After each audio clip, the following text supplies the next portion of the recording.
All right, gents. I'm bringing you in. I'll count you in from 5, 4, 3, 2, 1. It's the Junkeez Show. We're going to be doing this every single week because it's important that we talk about what's going on in the Junkeez network and what's happening. If it looks like I'm stumbling, it's because I literally had 0.5 seconds to think about what I was going to say. With me on my left side, I have Austin Alvarez of the Bizarre Junkeez Show. Stay bizarre. Hello. I'm glad to be here. I think it's nice that we're going to finally do like a Junkeez roundtable kind of thing where we get all the hosts together and we talk about what's new in Junkeez world. That sounds so weird to say. Like, I still have to get over like the junkies. Like, I'm a junkie. Like, oh. No, we are junkies of our specific medium. I guess it makes the most sense that you'd be the Bizarre Junkeez because when you walk into the studio, you say some bizarre things. Truly bizarre, literally. I think that, some might say you need to be institutionalized. Medicated, maybe? Yeah. I was medicated at one point, and I ran away from the institution. Yeah. And they still haven't been able to catch me, They so let I'm good. you keep the straitjacket. That's really cool. Actually, it's a really nice fashion statement. It's really nice. But who do we have over there on the other end of the desk? Guys, how did we get here? How did we get here? One of the things that Austin gets commented on his Bizarre Junkeez videos a lot is who gave this guy a platform. So I think that's perfect. I get that daily. That's a perfect introduction. John Orlando is on the line. Oh, John Orlando. Nice. Yeah. I had to toss you. I had to toss it to you because you gave him a platform. Yes, thank you. Yeah, it's actually the story is kind of cool because it's. We have Sticky Paws Studios here. Sticky Paws is kind of like the home of the Junkeez network currently. But the Junkeez expands across multiple states. We have the Podcast Junkeez Studios in Boca Raton, and we have Boca Junkeez out of that show. So there's a lot of cool things that we're working on. But because we have this facility, it's just easy to just test and try. And, like when somebody has a good idea, we just give them a chance. And if they have a bad idea, then we take that chance away. But I think it's just like let the content speak for itself because the thing that I care about, and I think John, this has been his idea, is that, podcasting has been the wild, wild west for content, and it's like the one medium that you couldn't be canceled on. Screw Rumble, screw like Twitter, X, or whatever. It's like podcasting literally has been untouched. Like, no one's cared because it's so difficult to get popular on it, and no one cares to cancel anybody on it. And the people who got canceled stayed on Spotify, stayed on Apple, stayed on Google. RIP Google Podcasts no longer existing. But John, John, how did we get here? Yeah, I was just about to ask. How did we get here? 7 years ago, you started Action Junkeez. Like what? Like it's been a blur ever since. You didn't think about starting the Junkeez network as soon as you started Action Junkeez, right? Like it was I did. I did. I absolutely did. Matter of fact, I had worked with. Should I say his name? I'm not talking bad about him. It's just the truth. So I was watching an episode of Rogan, and he had Joey Diaz on, and he was talking about how his producer, which was Lee Syatt, wanted to start doing consulting work for other podcasts. It's funny, and Joey called Lee. He said Lee wants to be an entrepreneur. What? An entrepreneur? Instead of yes, an entrepreneur.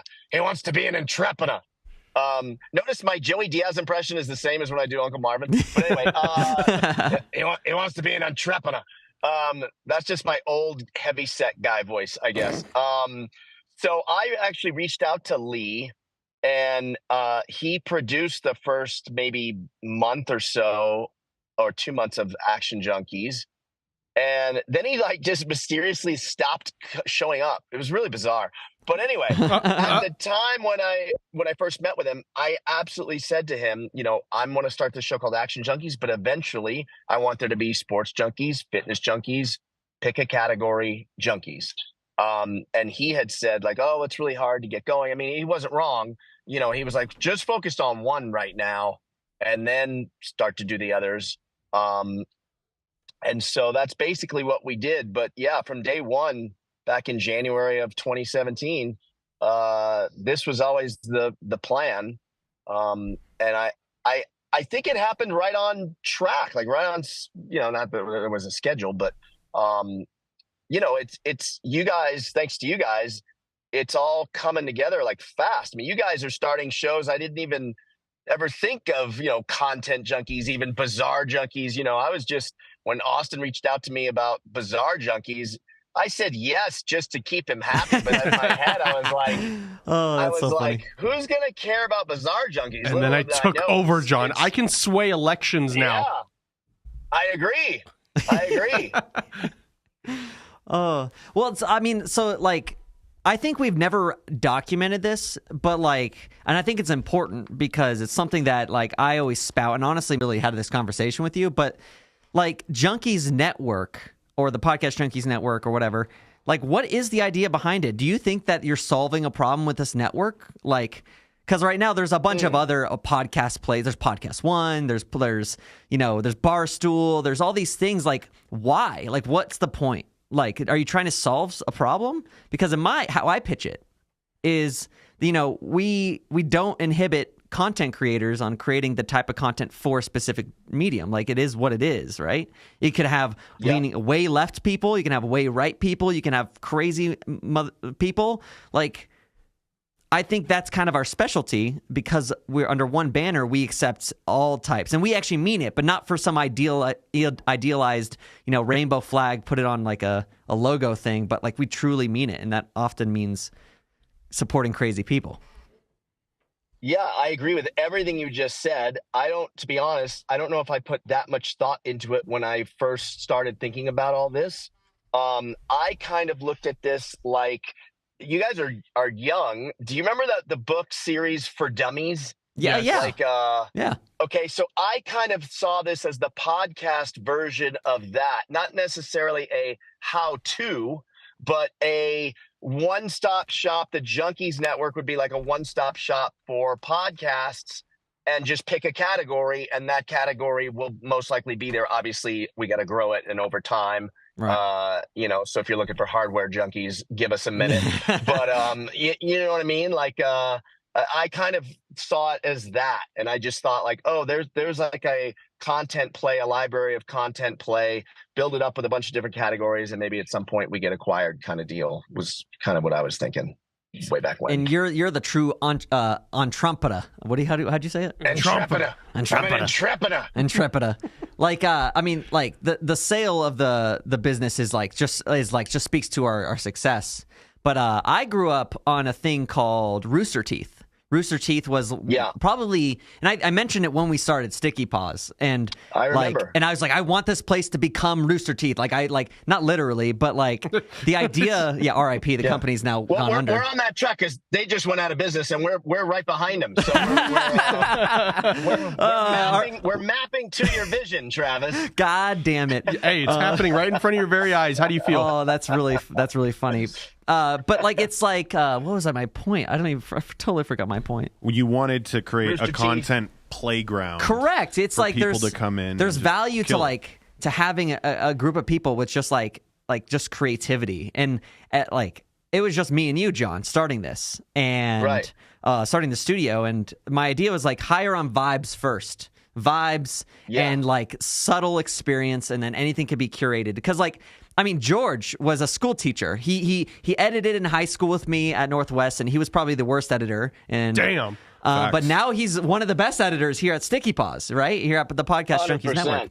Same, Austin, it was always an editor and stuff like that. Sorry. But he was just given a chance to start a show, and he probably didn't really think of himself as you did have the Truly Bizarre before. It wasn't what it is now, though. It was just a passion project at the time that I was working on, relighting or reigniting the embers.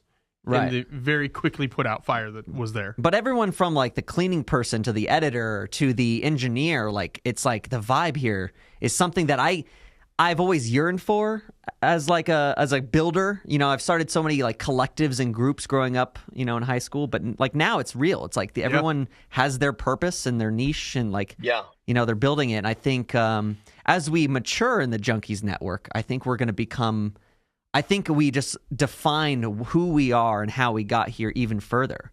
I think, my role generally is how do we do this at scale? How do we keep building when, all we need is just $1 million more, but how do we do it when we only have a few cents? I think I don't think we're taking away from any audience member. I think every piece of content is not a sellout. It's like it's genuinely interesting, at least to the people who are watching and who are actually creating the content. I want to speak to like George. Hey, wait. Go ahead. Travis, real quick. Did you hear what George said a few minutes ago? What did he say? What he said? He used the words, "This place is kind of a content playground." Yeah. Yeah. Mm-hmm. But George, do you know what name Sticky Paws almost was? Oh my God! It was I remember. It was almost Content Playground. Correct? Right. Is that why you picked that? Is that why you said that just now? Or I didn't know if you were in the mix back then. I wasn't, but when I came in here, it was quick to understand that that's really what this place is. And I think this show is going to be the perfect example of why it is a content playground, because I wanted to start this Junkeez Network live stream show with almost no solid foundation, for the sole fact of I plan on having every single host that is a part of the network filter in and out of this show regularly as just another way of, hey, I exist too, and we're a part of a team, and this is a family. And I think this show will give the perfect kind of like how to feel where, today is the how the hell did we get here episode, but in coming episodes, it's going to be, all right, what does Austin have for Bizarre Junkeez? Where the hell are we going? Wait, are we not doing that? Because I did come prepared. No, we are. We are going to do that. I did come prepared. I'm just saying, like, today's a special episode. A little show and tell day. Yeah, and then we also have to go live a lot on this channel before the 24-hour podcast, which is when we are going to keep hyping up. April 12th, 5 a.m. 12 days. To 5 a.m. 12 days away. This is kind of like the 12 days of Junkeez. Ooh, I don't know if I'm ready. I like that. Mentally I'm not there yet. I got to get there. I have to just be unready until it's just time. The only time I have to know I have to be ready is the night of or the night before, just so I can get some sleep. We've had so many people that want to book shows that are like, hey, can you be available at 8 p.m.? I'm like, no, we are not. We will be asleep I'm going to take 3 Benadryl and just hope I wake up, and then I'll be ready to go. How do we get here towards the to the 24-hour live stream? It used to be called the Action Junkeez 24-hour live stream because that made sense. It was your show. Why? For when you were at the other studio and I was your engineer, why? What made me think of this? Yeah, crazy. I think I was just trying to think of how do I make a little noise. Being a small podcast, obviously it's hard to create a buzz, and even a buzz just within your own network, I think is important too. Like a lot of people always think, out to the masses, but I also think it's just important just to, it starts with your network and then hopefully they tell someone. So, I was just trying to think of what could we do or what could I do back then for Action Junkeez that would make a splash. And, my dad, used to co-host the Jerry Lewis telethon for many, many years, 24 hours. And I think just 24 hours has always kind of been in my head. And I've done that show with him before, that telethon with him multiple times, just helping out, whatever, and being awake for 24 hours. I am a night owl. And I thought 24 hours of podcasting, I'd never heard of anyone doing it. I still don't know if anyone's really done it or back then, I know they've live streamed stuff before for 24 hours, but has anyone just done a podcast for 24 hours? Let's just do it. And I remember asking you about can we do it? And you were trying to figure it out because there was terms of service violations and stuff like that, right? Yeah. That you had Facebook, for example. I mean, I think it's changed now because a lot of people do 24-hour live. Even if it's not somebody talking, it's extremely damaging to somebody's body to do 24 hours of talking. So they said we do not permit longer than 8-hour live streams. And I think at that time I had to create 4 live streams on Facebook. So we'd have to transition every 8 hours. Yep. I remember. And I also remember tapping out an hour, 21 or something, or 20? I don't even remember. Yeah. The first year. We'll never let you live that down because, everyone told you starting at 8 p.m. was not the move. Oh my God. So, I powered through it, but remember, I was in the studio and he was one of the late guests. And so he had to cancel. And then my dad we were up my dad, but we needed to kill like 2 hours to get to my dad. And I was just like, you know what? I don't need to sit here and kill myself doing this. Screw it. Nobody's listening. I mean, because like you were like, yeah, I'm gonna sleep all day. Yeah, I'm just gonna sleep all day. And you didn't even sleep the night prior because you were so anxious for the 24-hour. You're like, I'm so excited. I can't wait. I was so anxious, and then the phone kept ringing. I forgot, technically it was a work day or whatever, right? So it's like business was still attempting to happen. So I was like, well, I'll just sleep all day. And then it just didn't work out. Yeah. So I was already up for like 13 or 14 hours by the time I came to the studio. Now I think the format is better, the 5 a.m. because that's pretty much when I wake up or close to it. And now this year, I think I'm on Thursday morning. I'm going to get up at 3 a.m. Thursday morning. Oh, to kind of like let your body adjust. And this way I'm completely wiped out by 9 p.m. Thursday night. Ooh. So I can really go to bed Thursday. I'm going to try doing that, see if that works. Wow. I don't know. That's pretty smart. Well, yeah. I mean, also like this is the first year. So this is the 5th annual podcast or Junkeez Network 24-hour live stream. But it's only 5th because like you had 4 years of practicing, and like the previous years, it's been the Action Junkeez, right? So and it's been only you and only your co-host Adam, and now we're integrating, or like we're taking your advice. Like you got to create a buzz. So like not only is it a great way to create content, batch content, and let's be honest, after 3 a.m., the content's garbage. We're not using that for any other reason. Not this year. She versus Trey. She versus Trey. Spelling bee of the life or of the year of a lifetime. Yeah. There are 2 editors. One's from the Philippines, and Trey. The other one is Filipino. The other one is Well, they're both Filipino, I guess. Right. But one's in the Philippines. One's just Filipino. But like English is not their first language, and the other Trey just has bad English. Bad Clark County School District English. But now who's going to be announcing that? Because I think that adds a whole new level to it as well. It's going to be Marcus Deegan, which has a thick Australian accent. He said that he is going to just lay in the questions in the thickest Australian accent possible. How do you spell booty? I just spelled a fucking word, mate. So what I was going to say is like well, now it's like it's not just you, right? We now are featuring all of the other shows, which, it's so you have the ability to like let Austin take his 2 a.m. to 4 a.m. slot, and you don't have to be on as the main host. You can finally take a co-host role, which is mentally less taxing because you're not driving the ship as much. We expect you to be there like 99% of the time. You're not leaving. We're taking 100%. A nap. No way. Yeah, no way. No naps. No chance. No chance. But what we're Go ahead. Can I say what I'm going to do at midnight like I normally do, or maybe even a little earlier this year? Well, maybe a little. Lots of Red Bull. Lots of Red Bull and 24 what is it called? 5-hour energy? 5-hour energy. Yes. Not sponsored, but they should be. No. But What was I going to say? Oh, we have so we're making it an event. We're taking your advice. So now that we have so much more staff and we have more people, being around the studio, we're going to be doing things in between. We're going to be doing push-up. Like our goal is everyone has to do 1,200 push-ups in 24 hours. Do you think that's possible? Wait, each person? Each person has to do 1,200 push-ups in 24 hours. So that's no chance. 50 push-ups every 30 minutes, I think. Right? 50 push-ups an hour. An hour. Oh. 50 push-ups an hour. Do you think you could do that, John? I can do that. Oh, for sure. All right, cool. Good to know. I will be the first one to say I am not going to be able to do that. Yeah. No. I'm curious. Actually, 50 an hour, I think everyone could probably do. We attempted it. I can do.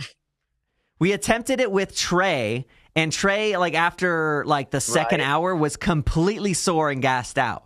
Because, you think that, that break will give you the kind of the rebound you need. But 50 is a lot. Right. So, but then doing 12, my point is so regardless if we're able to achieve it, that's the goal. But we want to kind of gamify everything. So we have Trey in the back trying to land the biggest plane on the smallest runway in an air simulator. We're going to be tapping in between in the green room, what's going on in Studio A, what's going on in Studio C. George is going to be pretty much co-hosting the in-between show during our transitions with all the guests coming in and out. We have Studio A running concurrently. Marcus Deegan is going to be doing a power slap watch party. I just also got confirmation that we're going to have Latino Junkeez from 1 p.m. to 2 p.m., and then from 4 to 5 p.m. in Studio A. All right. So we'll be able to tap in there. He will be going live to his channel, so this is a way that we can incorporate it in a way that his audience. But we'll just do quick tap-ins. You right. feel me? So and that's the thing. Right. It's now bigger than itself. So the point where it's like, yeah, you don't tune in just to get good interviews with good guests, right? You tune in because you want to see what's going on. Like there's like going to be like 15 of us up 24 hours, right? It's going to be so exciting, John. Like I don't even think, because we're on the boots on the ground creating this thing, right? And you come in and we fill you in, but I don't think you understand how much more fun we have planned around the 24 hour on top of the kind of guests that you're going to get on. I love it. I love it. I'm most stoked for so we did plan this out, that you're going to be going live via Zoom with Dana wherever he's gambling. So like we literally have Studio A set aside for Marcus to be in there hosting, and whenever we can get a chance to Zoom call you in or patch in, we're going to have that live stream available. So it's almost like you're going to be watching John. Well, I think you do play. That's we do see you play a couple of hands, right? Yeah, I would think. I like that idea a lot. Yeah, it's going to be dope. I like that idea a lot. Yeah. I'm real excited. For me, this is like our Super Bowl, you know? It's like it's just a fun time. Everyone obviously gets so into it, and I love that you guys get so passionate about this. And it's the one time a year I think a lot of the people that, like my own friends, that like kind of like they pay attention to the show on Instagram and TikTok, but they really pay attention to the 24-hour. Yeah. So I think it works, you know? I think look at that. That looks impressive right there. Yeah. Like that was by Mr. George Carmona. He created that.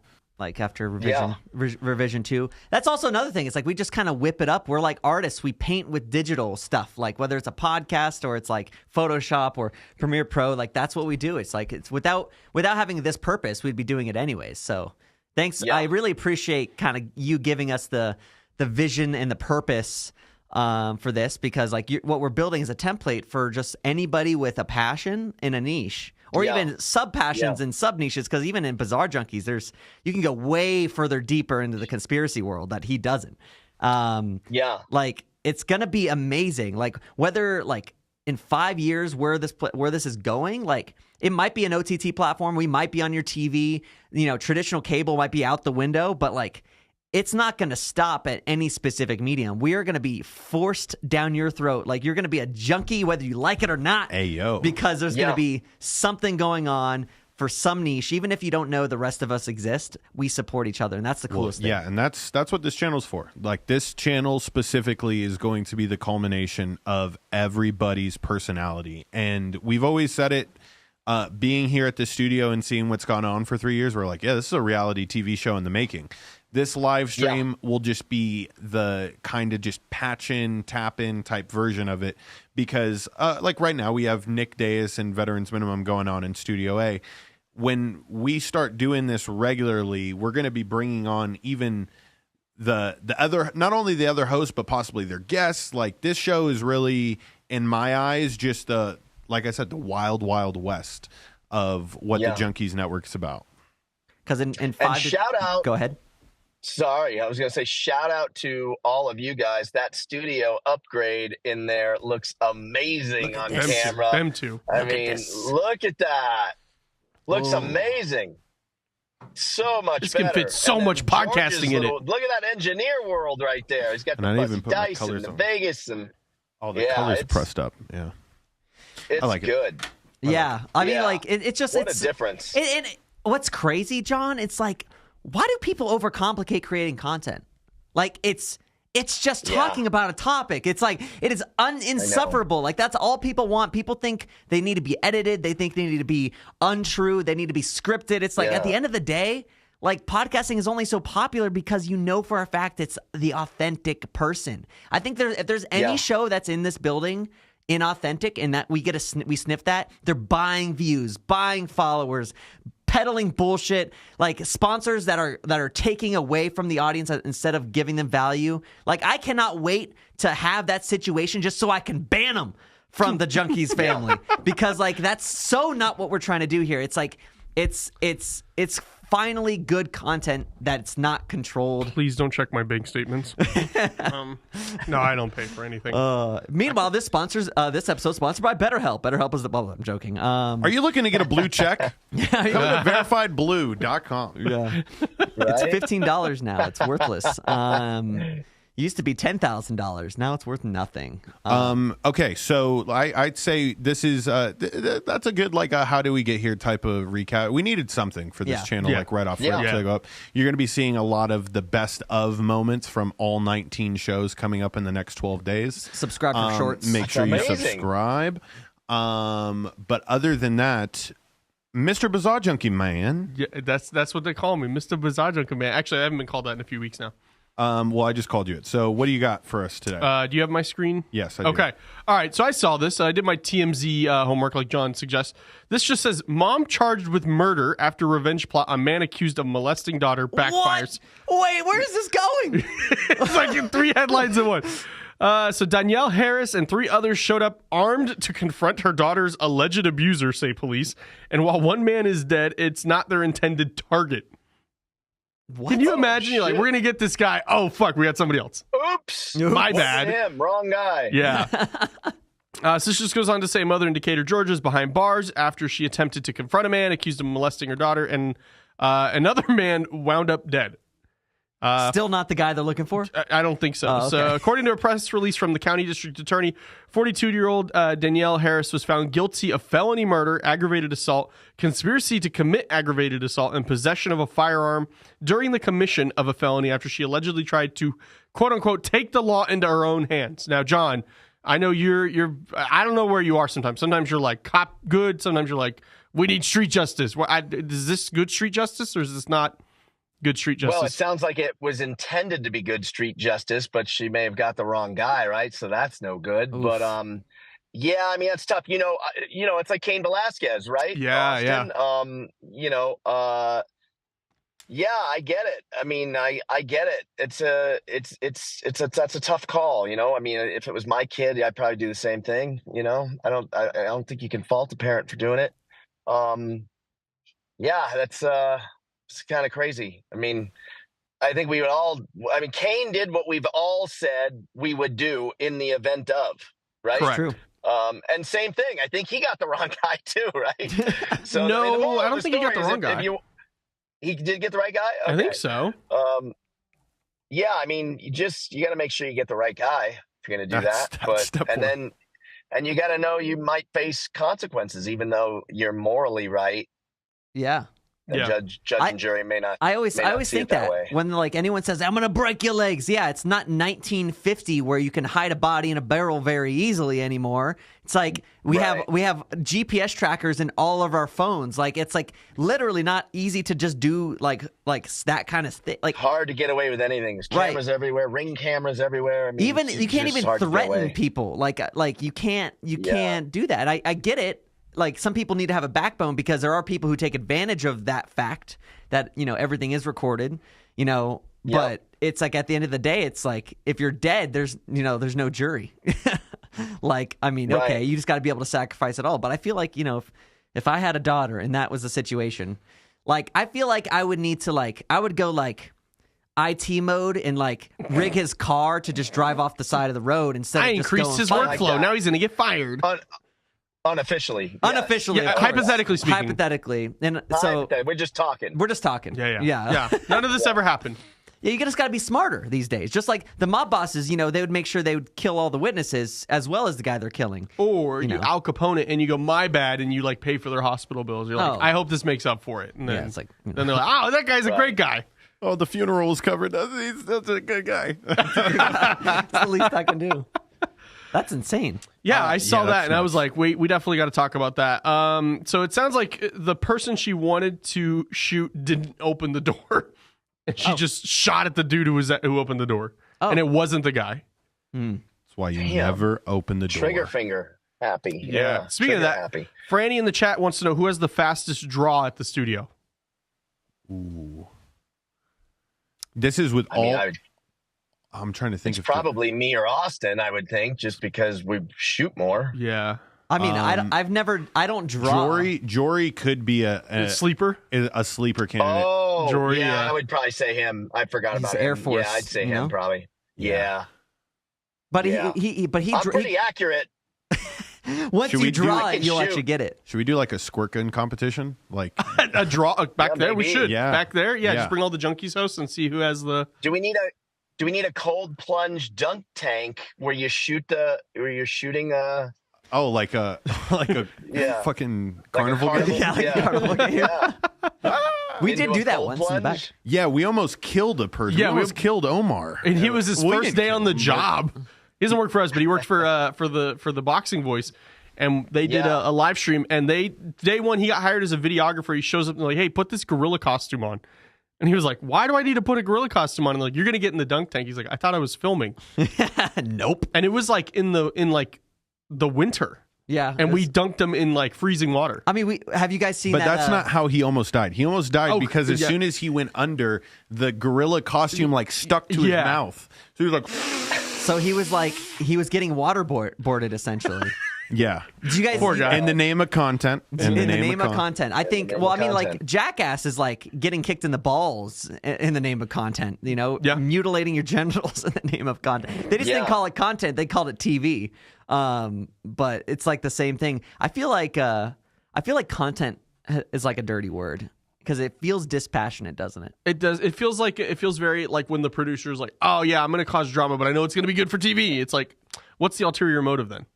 Yeah, if it's all it is to create good content, I think we need a verbiage change eventually. But like, in my opinion, it should be like we're creating. What would you call it, dude? We're creating community with this video. That's what we're doing. We're creating community. We're creating. Well, that's the poll. What's the other?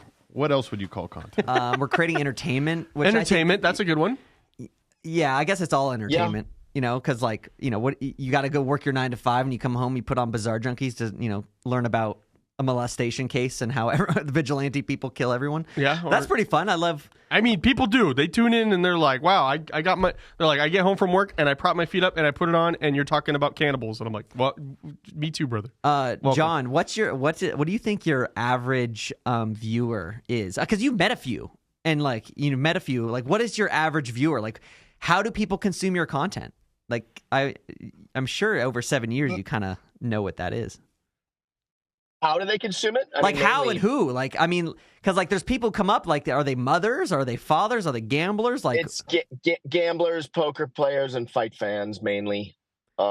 Sports fans, and a handful of Tony O fans. Tony Orlando, because they find John Orlando. And are you listed as a son on Wikipedia or something? Like, I'm sure. Yeah. And people just like go and stalk you, and they're like, oh, he's actually doing stuff. Yeah. Show me where your dad is. Show me where your papa. I get a lot of Facebook messages from his fans. Is Tony Orlando gonna be featured on the 24 Hour? Is he coming? So yeah, I was trying to set up a thing to have The Rock come on and surprise so I have my dad on and surprise him with The Rock coming on and joining, and doing a congratulations on a long career kind of deal, whatever. It sounds like you're not. But I just got word this morning that's not going to happen. They're shooting like Jumanji 4? Yeah. Well, there's a big WWE thing they're doing right now. I think Royal Rumble. No, there's something like WrestleMania? that. Yeah. Oh yeah, is WrestleMania the same weekend? Yeah, I think so. Yeah. Oh, John. I think so. So it's a big weekend for UFC enterprises. You got slap fighting, you have UFC, and you have WWE happening. God. Yeah, UFC 300, not just UFC. UFC. Oh no, WrestleMania is this weekend. Right. So I guess he's just. But there's something else after April 12th that he's doing wrestling related. I could look at my text, but I'll lose you. But, there's Backlash France. It sounds like they're going to France. I know he's big on the TV show now. I know he kind of is back back in the mix again. But, that's the name of the game. And I used to, when I had the PR firm, I used to tell clients there is power in getting what I would call a round of no's. Meaning, like back then I was pitching clients to get them in like GQ magazine or something like that. And there's power in just getting a no from a bunch of different outlets. And then at least now you've established contact with them. You start building a rapport with them. So I just look at it like that's what we just did with The Rock. We formally, gave it a pitch to his agent, Brad Slater, my buddy, and came back as a no, but that's okay. It's on the radar screen now. And eventually we will make it happen. All right. You have this amazing ability. And honestly, I think that's where your continual like involvement in the network is just like your network that you're trying to patch into our network that we're building is just immense. Like having that PR firm for 10 years, being the son of Tony Orlando, you are the only person who has normalized being famous kind of in a way where it's just like, oh, famous people are very accessible. You just have to have a level of trust with them. Like they're not really different. They're just in their own little bubble, and that you can say that for politicians and whatever and all this stuff. But it's just like having those type of people they're just people and they want to give back and they are just as gracious, but they have limited time. You'd be surprised what you can make happen. Just it all comes back to timing. A lot of it's just luck and timing, but and tenacity. And if you stay on it, as long as the ask is reasonable. Like I literally was saying 5 minutes. I just want them for 5 minutes. Let's just start with that. Get our feet wet. And eventually we'll get them. And eventually it was 3 minutes and a couple $100,000. And then then we got The Rock. Right. Cameo. I think we're going to be wrapping up here soon. But I did want to touch on one thing that I think is really important. Is like when did tell the story briefly about how that time where you realized that clips, when it comes to content, short form, it speaks more numbers than long form, right? Because this is a 30-minute podcast, a Malware podcast, but because you had people come up to you never seeing an episode of Action Junkeez. Right, never seeing a full episode, but claiming they watched the show. I had multiple people say, oh yeah, I watch your show every week. And then, I would ask them about like the current episode and what I thought was a cool moment in that episode. And they'd go, oh, I don't remember that. And I'd be like, you don't? What about this? And I don't remember that. And I'm like, I thought you watched it. Well, I thought you watched the show every week. And they say, oh, no, I watch it on Instagram. And in their head, that is them watching the show because they see 5 or 6 clips or whatever. And they're, 30 seconds to a minute long or whatever they are. And in their head, that's them watching. That's their version of watching the show. And so, that counts. It's like Absolutely. We have the one Dana White clip when he says he has 10.4 years to live for the first time. That he said that for the first time on Action Junkeez. And that one clip on TikTok, I think, got 9 million and 7 million on Instagram or whatever the numbers are, something like that. That's a lot of people. That's a lot of eyeballs. That counts, man. That counts, especially if your logo was on that clip. You're a pretty happy sponsor. Yeah. And I think that's kind of like where we're at. It's like we do long form content to ultimately get those moments and put them out because at the end of the day, like the content is still the content. It's just how you consume it seems to be like an ego play for a lot of different companies. And the way that Junkeez is approaching content is that it's content for the platform, right? If you're a TikToker person, you enjoy TikTok, then enjoy our content there. Like there's no need to convert. We're not trying to push you to somewhere you're not. Like wherever you are, like if you like consuming podcasts in text form, all right, have fun reading the transcript, but I'm not going to hurt you for that. That's still good. That's awesome. Right. It's a bit extreme example. Nobody's reading transcripts of our podcasts. But, I don't know, dude. Gary Vee said the same thing recently in one of his posts, and we, how much we love Gary Vee. He's like, you gotta be everywhere. You gotta be a Snapchat, Instagram, X. If you're not everywhere, you're nowhere. Did I tell you how I want to buy the Jets? Yeah. You're only 35. You're young. That's really funny. Oh, Gary Vee. All right. Last final question from me, and then we're wrapping this. Color of the ring for UFC 300. Ooh. There's a ring? Do we know yet? No, we don't know. The octagon canvas. The octagon. Oh. Yeah, what color will the octagon be? Is it crazy that I kind of want it to be black? That'd be cool. You think it's gonna be black? But like the champ shorts where it's black with like gold accents. Yeah, like that would be cool. To be black. Then the blood is just there. Yeah, it's gonna be stained in there. I think the blood adds an effect. I'm gonna be safe on. I don't think they're gonna change it. Ooh. They've gone too long without changing it. 200 UFC 200 was the last time they did it. Oh, okay. Hold on. Was that the yellow one? Yeah. Is that the one they have at Extreme? I don't know, but I just saw a post on this, so it was like. And they keep it for the whole next 100? No. It's just that event. No, just for the one-off. Here, I'll show you. This is what it looks like. They did this. Oh, yellow? I don't know. It looked cool. No, it looks sick. I mean, they probably said gold. Yeah, it did look cool. Oh, it's on the screen right here.